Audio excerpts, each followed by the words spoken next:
Comment éviter qu'elle te trompe? Le cauchemar de beaucoup d'hommes, n'est-ce pas? Que ta femme se fasse ouvrir par un autre homme. Dans cette vidéo, on va voir comment éviter qu'elle te trompe. Est-ce que tu dois accepter qu'une femme t'ait trompé? Si le mal a déjà été fait, est-ce que tu dois lui pardonner, tolérer cela ou non?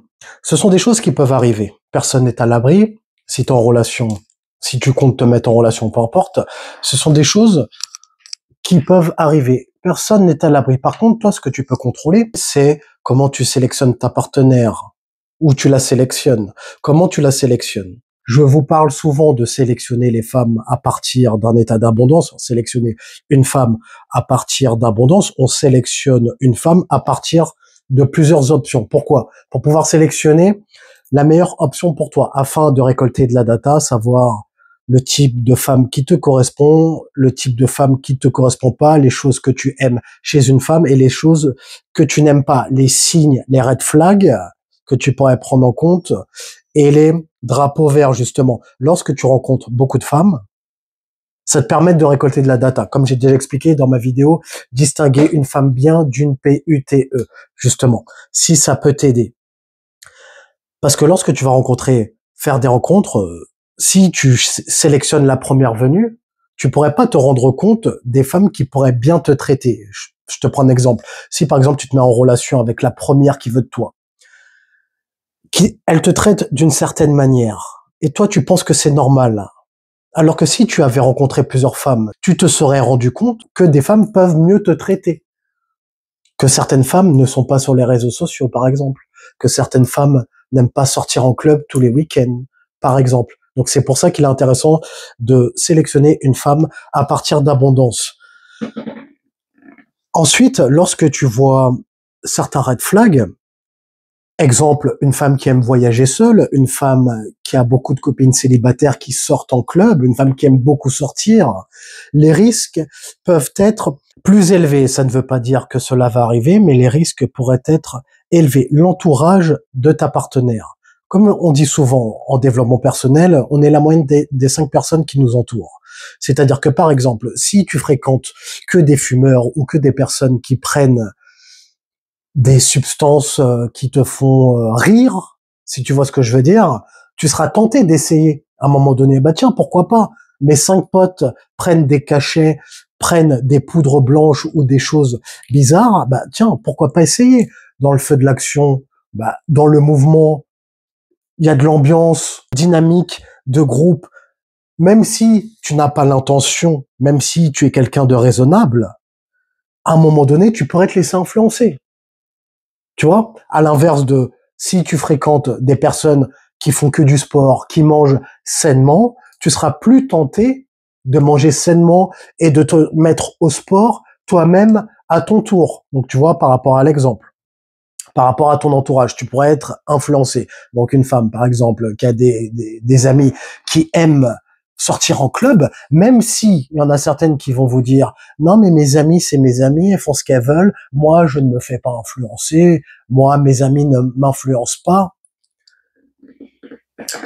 mes amis sont dans une phase de célibat ou peu importe, mais moi je ne me fais pas influencer. Peut-être que ces intentions pourraient être réelles, mais comme je t'ai dit plus tôt, un moment de faiblesse, une phase, un moment de allez pourquoi pas, on va tenter, on va se lâcher. Tout ce qui se passe ici reste ici après tout. Comme les femmes qui aiment partir en vacances, les femmes qui aiment partir, je ne sais pas, je te prends un exemple, en Thaïlande par exemple.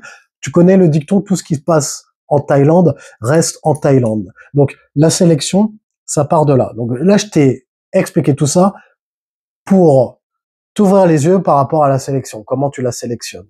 Ça part de là. Ensuite, pour éviter qu'une femme te trompe,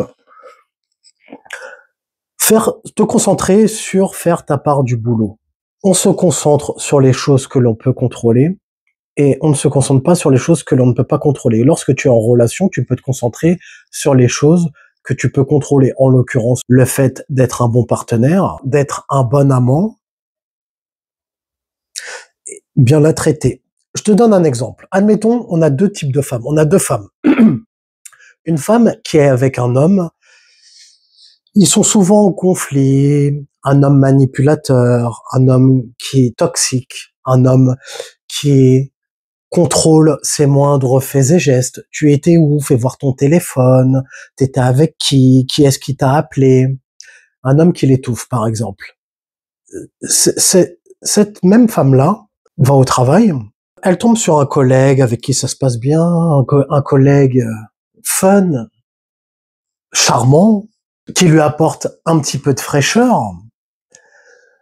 Elle pourrait être tentée de se dire, bon, mon mec, il m'étouffe, j'ai envie d'explorer, voir ailleurs. Après tout, il y a ce collègue avec qui ça se passe bien, qui est charmant, avec qui ça pourrait mieux se passer.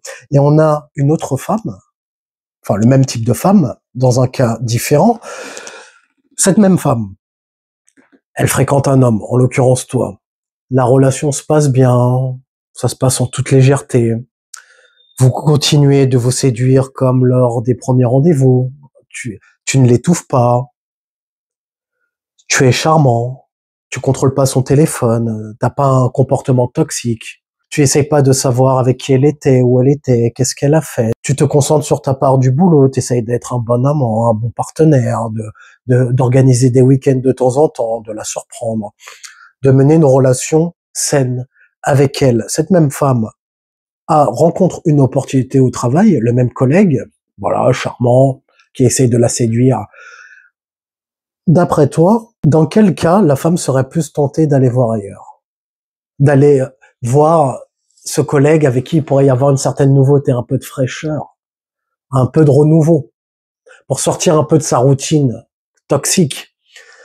Laquelle serait plus tentée? Dans quel cas il y aurait plus de risques? Dans le cas numéro 1, bien évidemment. Pour te dire que toi, ce sur quoi tu peux te concentrer, c'est ta part du boulot. Le fait d'être un bon partenaire.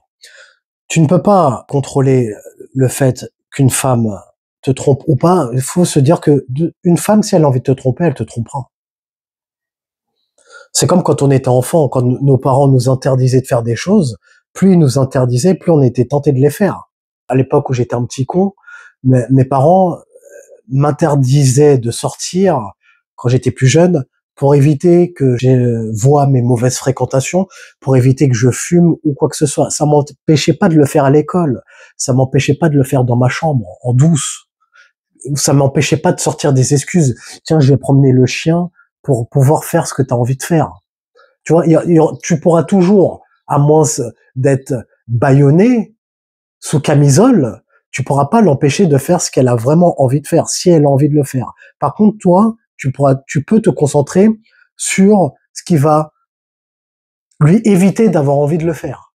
C'est-à-dire le fait d'être un bon partenaire, d'être un bon amant, de continuer de travailler sur toi, de continuer d'être une meilleure option pour elle. Comme je dis souvent, travailler sur son apparence, ses finances, son game, ses compétences sociales, une évolution professionnelle ou quoi que ce soit, que tu sois un homme en place, que vous continuiez de vous séduire comme lors des premiers jours, avec légèreté, bienveillance, pour que la relation fonctionne bien, pour que vous puissiez vivre une relation saine sur le long terme. Une femme qui est épanouie, en général, n'a pas le besoin d'aller voir ailleurs, contrairement à nous les hommes. Nous, on peut être épanoui avec une femme et avoir envie d'aller voir ailleurs. On a ce côté aventurier, ce côté chasseur un peu en nous, contrairement à une femme normalement équilibrée. Donc c'est plus elle qui devrait être inquiète que toi tu la trompes que l'inverse. Une relation doit être basée sur la confiance, autrement ça ne peut pas marcher. Par contre, la confiance se gagne. Tu n'accordes pas ta confiance à la première PUTE venue. Bien entendu, il y a des red flags que tu dois prendre en compte. Lorsque tu la sélectionnes bien, lorsque tu l'as validée, ta partenaire, accorder ta confiance. Parce que le fait comme je dis plutôt, si elle doit faire des choses, elle le fera, et le fait de chercher à la verrouiller, à l'étouffer, à la coffrer, contrôler son téléphone, l'empêcher de sortir, l'empêcher de s'habiller comme elle veut ou peu importe. Si ta femme aime s'habiller comme une PUTE par exemple, c'est ta faute. Pourquoi? Parce que comme je dis plutôt, au départ, tu l'as sélectionné comme ça, dès le départ. Après, je parle de faire confiance, mais qui est quand même un minimum de respect. On va prendre encore l'exemple de, par exemple, si ta femme sort comme si elle allait faire le trottoir, par exemple, il y a tout de même un minimum de respect à avoir. Là, c'est pas le fait que elle peut s'habiller de manière légère, mais par contre être droite dans ses baskets. Mais là, c'est par rapport au respect. T'as pas envie que d'autres hommes voient ta femme quasiment à poil, fantasment sur elle ou quoi que ce soit. Donc là, c'est par rapport à un certain respect vis-à-vis de toi.